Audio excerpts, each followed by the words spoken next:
Buenos días.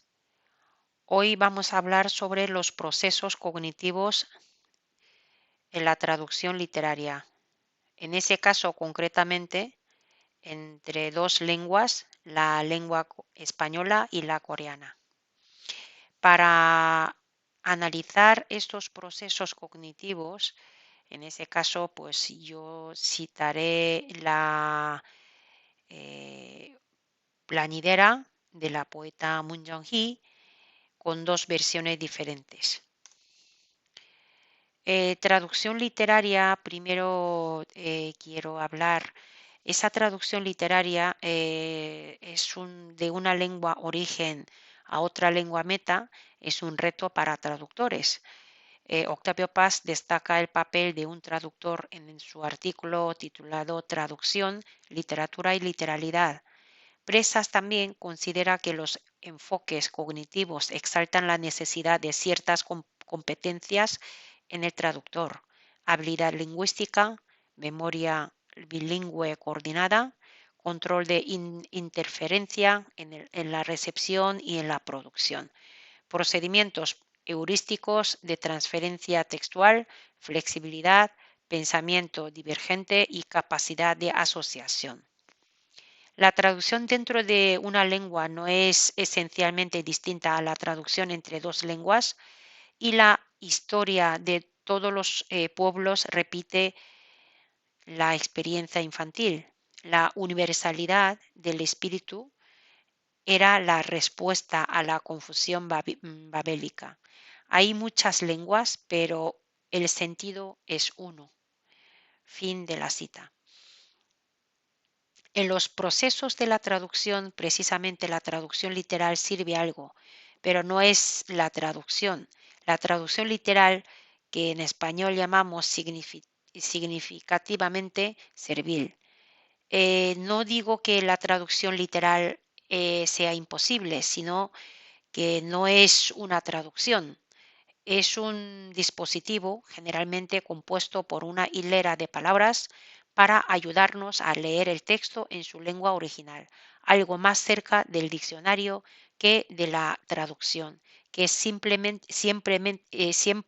una operación literaria. La traducción implica una transformación del original.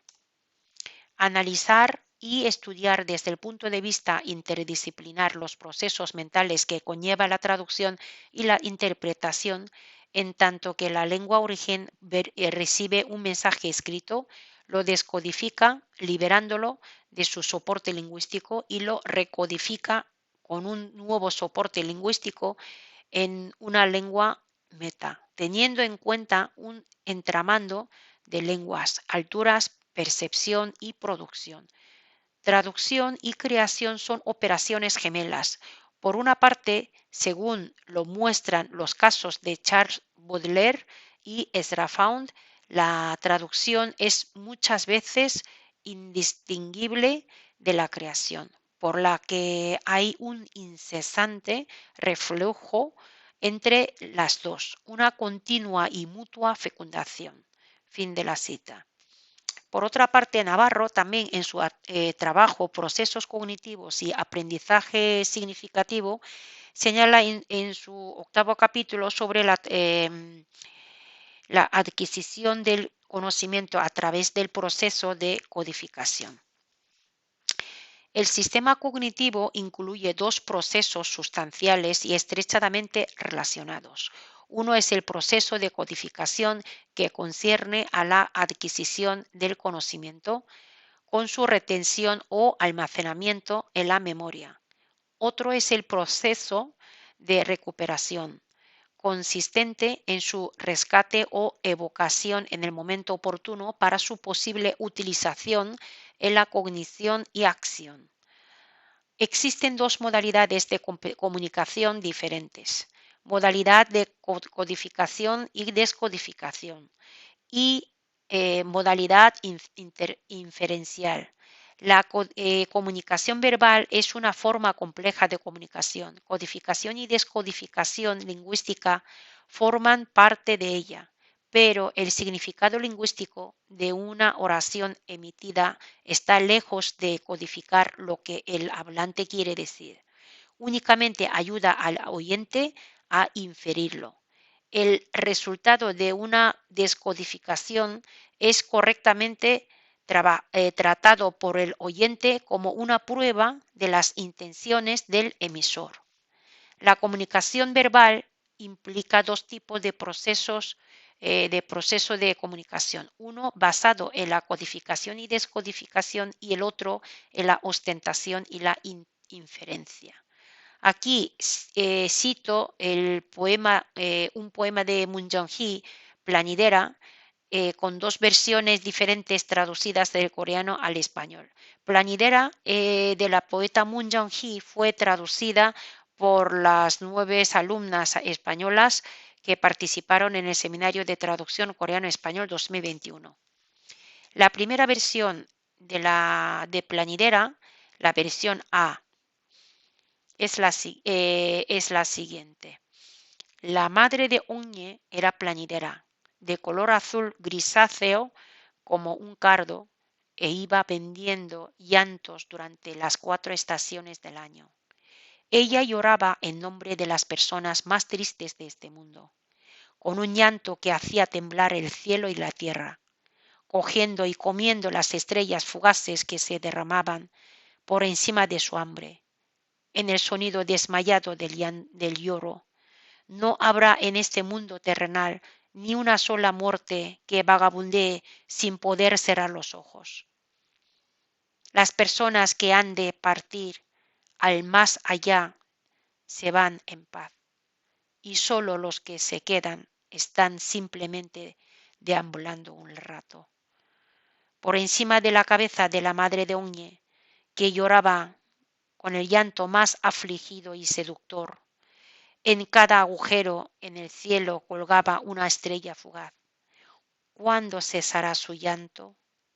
Tú, Onye, parecida a un cardo, hija de nuestra poeta, tú también has de comprender pronto la manera de llorar expertamente.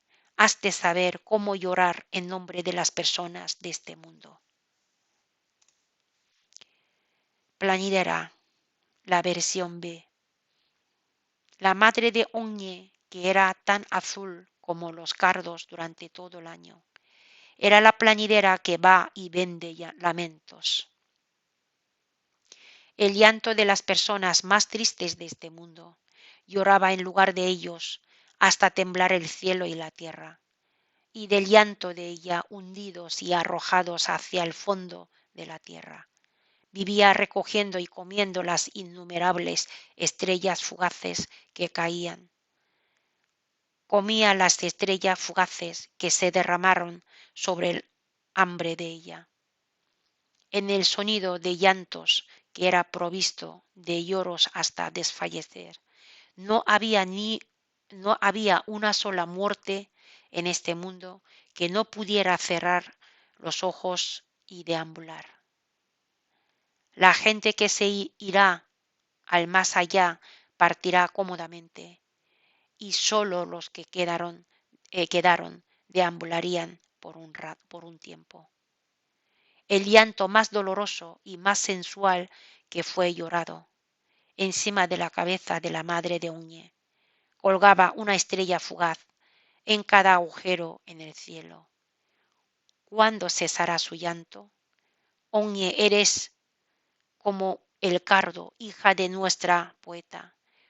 Tú también debes aprender rápidamente a llorar de manera profesional el llanto de las personas de este mundo. La manera de llorar en su lugar desmayadamente debes saber hacerlo. Cuando hablamos de la plañidera, tanto en la cultura coreana y la cultura española existe ese oficio milenario. Una mujer a la que se pagaba por ir a llorar a los entierros. En ese caso, los sinónimos de la plañidera aparecen como llorona, suspirante, o sollozante. En ese caso, vamos a comparar la versión A y la versión B. Yo he puesto en varios colores, por ejemplo, la versión A empieza con esta oración. La madre de Oñe era plañidera y coma. En la B pone la madre de Oñe que era tan azul como los cardos. Ella, la versión B, ha puesto delante del verbo, ha puesto la frase subordinada y luego en la siguiente línea era la plañidera que va y vende lamentos. Sin embargo, la versión A puesto de color azul grisáceo como un cardo e iba vendiendo llantos durante las 4 estaciones del año. Esta expresión de durante las 4 estaciones del año es más cercana al texto original. Quiere decir, este es el más traducción literal. Sin embargo, en la traducción B, la versión B, durante todo el año. Esto es esta expresión, la traducción literal, a través de la, digamos, cuando hablábamos antes, hemos hablado de flexibilidad, pensamiento divergente y capacidad de asociación. Nosotros esto lo vemos como nuestra memoria bilingüe coordinada. Lo podemos decir, esa memoria que aquí también está también reflejada, que en la expresión española, digamos, esto es más traducción literaria durante todo el año, en lugar de durante las 4 estaciones del año. Y también aquí ella lloraba en nombre de las personas más tristes de este mundo, como con un llanto que hacía temblar el cielo y la tierra. Sin embargo, aquí en este caso, en la versión B pone el llanto de la persona más triste de este mundo, lloraba en lugar de ellos hasta temblar el cielo y la tierra. Entonces, la expresión o la traducción de la versión B está más cerca a la traducción literal. En la versión A está más cercana a la traducción literal. Eso es lo que decía en la traducción literal. Entonces, aquí pone cogiendo y comiendo las estrellas fugaces que se derramaban por encima de su hambre, en el sonido desmayado del lloro, no habrá en este mundo terrenal ni una sola muerte que vagabundee sin poder cerrar los ojos. La versión A puesto este párrafo y la versión B comía las estrellas fugaces que se derramaron sobre el hambre de ella, en el sonido de llantos que era provisto de lloros hasta desfallecer. No habrá una sola muerte en este mundo que no pudiera cerrar los ojos y deambular. Digamos, el mensaje de la poeta está más, digamos, transmitido, más traducido cerca a la traducción literaria sería la versión B. La versión A, como en los párrafos anteriores, es una traducción más cercana a la literal. Entonces, como vemos aquí dos versiones diferentes, que podemos ver cuál podría ser la traducción más literal y cuál podría ser más cerca a la traducción literaria. Sin embargo, estas dos versiones son válidas. ¿Por qué?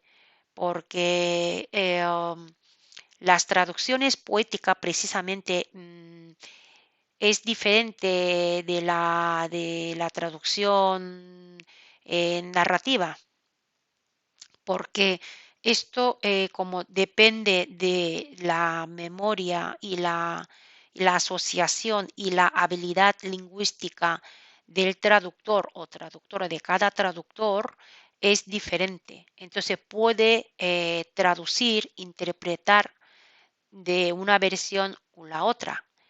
En ese caso, concretamente, son válidas las dos versiones. Si fuera una traducción literal entera, en este caso, pues no podría decir que es una versión traducida correctamente, pero en este caso las dos versiones son válidas. Y la segunda parte que he comparado, las personas que han de partir al más allá se van en paz. Sin embargo, la versión B pone la gente que se irán al más allá partirá cómodamente. En ese caso, la versión B está más cerca a la traducción literal. Sin embargo, el mensaje está transmitiendo correctamente. Y luego, y solo los que quedaron deambularían por un tiempo. Y la versión A dice, y solo los que se quedan están simplemente deambulando un rato. En ese caso, la versión B ha puesto como pasado simple y arriba en la versión A ha puesto como presente, ¿no? Con un gerundio que ha puesto deambulando un rato. Y el versión B es puesto deambularían por un rato. En ese caso ha puesto condicional. Entonces la connotación cambia un poco en este caso. Y por encima de la cabeza de la madre de Uñe, y aquí encima de la cabeza de la madre de Uñe, y luego la versión A pone en cada agujero en el cielo colgaba una estrella fugaz, y la versión B pone colgaba una estrella fugaz en cada agujero en el cielo. Ha cambiado la orden de la oración, pero el significado lo mismo, la traducción muy parecida. ¿Y cuándo cesará su llanto? Tú, Oñe, oye, Oñe, eres un cardo, o aquí la versión A es parecida a un cardo. Entonces, la versión B está puesto como si fuera un diálogo con Oñe, y la versión A es una descripción. Y luego tú también has de comprender pronto la manera de llorar expertamente. Tú también debes aprender rápidamente a llorar de manera profesional. El llanto de las personas de este mundo. En este caso, la versión B es una traducción más literal que la A.